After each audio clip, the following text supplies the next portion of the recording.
One of the most exciting aspects of using genetic data to improve beef production systems is the increasing availability and use of DNA information.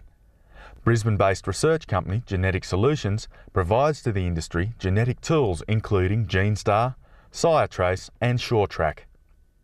As Dr. Jay Hetzel, Scientific Director of Genetic Solutions, explains, the history and evolution of DNA tools stretches back over 5 decades.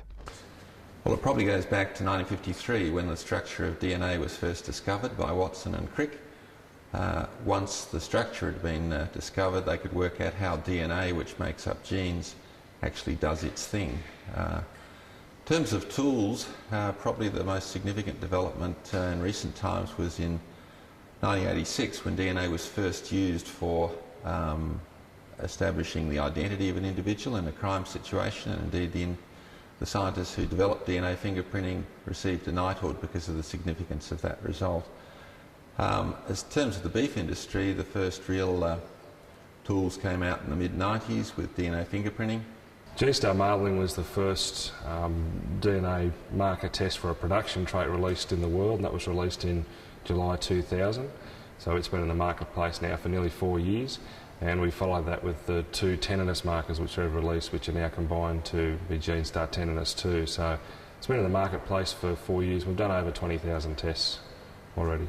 It's been very important in the first instance to get the GeneStar test commercially available within the industry, which is what our main focus has been on, and we're now working with people like AGBU and ABRI to work on the systems of data transfer and also how we can incorporate current pieces of genetic information together, which will include gene markers, it will include breed plan and then physical data as well, and we think ultimately the practical solution for a producer is that they'll have a much more accurate piece of information for a trait like marbling, which will include information which has traditionally gone into, say, an IMF EBV, and will also then include things like the GeneStar markers, that they have a piece of information then that they can make much more accurate decisions on and make more genetic progress for something like marbling.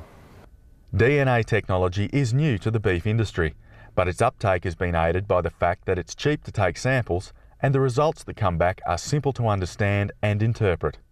Very early in the piece, the company made a decision to report the information in the simplest and most easy to use way that we could come up with, and that was the star system.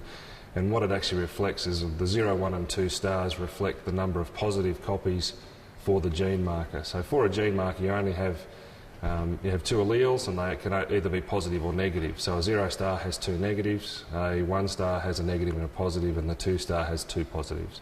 We've done a number of independent studies on a whole range of different cattle types, and all up we've done 7 or 8 studies so far, and the effect has been shown to be between 14 and 19% increase in marbling score between the 0 and 2 stars, and putting that in perspective, that as far as a single impact on marbling, that's the biggest effect of any single impact on marbling. So you can make some pretty significant gains by using the GeneStar marbling test. The 2 tenderness markers add about 10% each, so collectively they're a little bit more than that, so collectively they're over 20% of the variation in tenderness that you can explain using the 2 tenderness markers. Genetic Solutions has also developed SireTrace, a program which uses DNA fingerprinting to assign sires to progeny.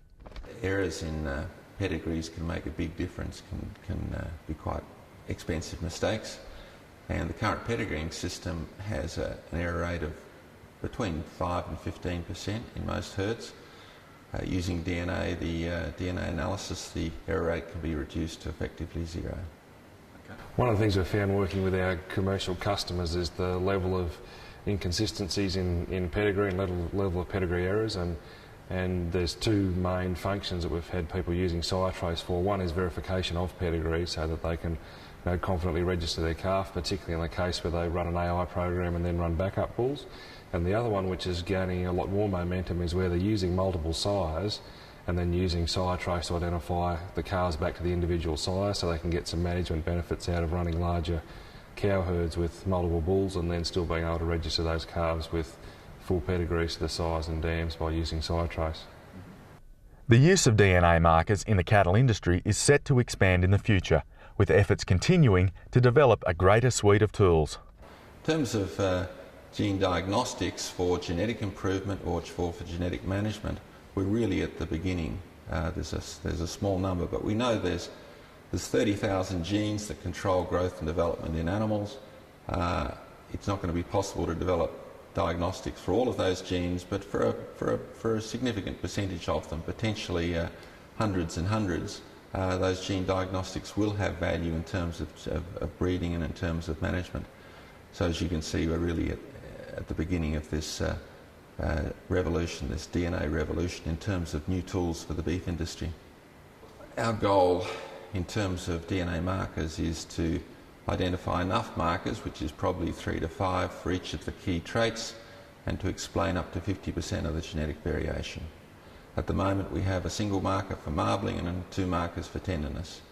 Our short-term goal will be to develop additional markers for those meat quality traits, because the industry is telling us that they're key traits for the industry's future. From there we want to develop markers for production traits. We want to move into areas such as feed conversion efficiency, reproductive rate, disease resistance.